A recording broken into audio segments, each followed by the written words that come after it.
வணக்கம் பானு. திருப்பத்தூர் மாவட்டம் ஆம்பூர் அடுத்த செங்கிலிக்குப்பம் பகுதியில் வசித்து வருபவர் இளங்கோ மற்றும் அவரது மனைவி சரிதா. இவர்களுக்கு வெற்றி என்கின்ற ஒரு மகன் இருக்கிறார்.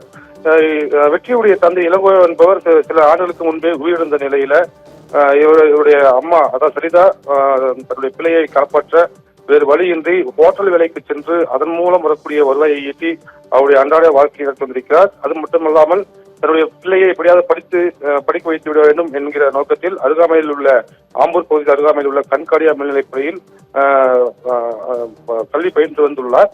இந்த நிலையில அவருடைய பழைய வீடு குடிசை வீட்டை அப்புறப்படுத்தி புதிய வீடு கட்ட வேண்டும் என்கிற ஆசையில் பைனான்சியிடம் கடன் வாங்கி கடந்த 2 நாட்களாக அந்த பழைய குடிசை வீட்டையை இடித்து அப்புறப்படுத்த வேண்டும் என்கிற நோக்கத்தில் அந்த பணி நடைபெற்று வந்திருக்கிறது.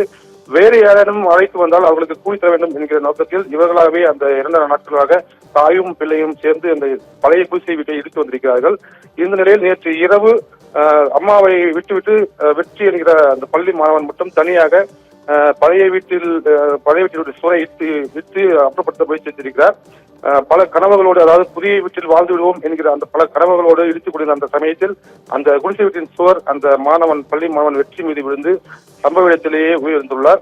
இந்த சம்பவம் அறிந்து அந்த சம்பவத்திற்கு வந்த கிராமிய காவல்துறை வெற்றியுடைய சடலத்தை மீட்டு ஆம்பூர் அரசு மருத்துவமனைக்கு பிரேத பரிசோதனைக்காக அனுப்பி வைத்து வழக்கு பதிவு செய்து விசாரணை மேற்கொண்டு வருகின்றனர். ஒரு பள்ளி மாணவனுடைய பல கனவுகள் பழைய வீட்டின் சுவரில் இடிந்து விழுந்து சம்பவ இடத்திலே உயிரிழந்த சம்பவம் அந்த பகுதி பெரும் சோகத்தை ஏற்படுத்தியுள்ளது பானு.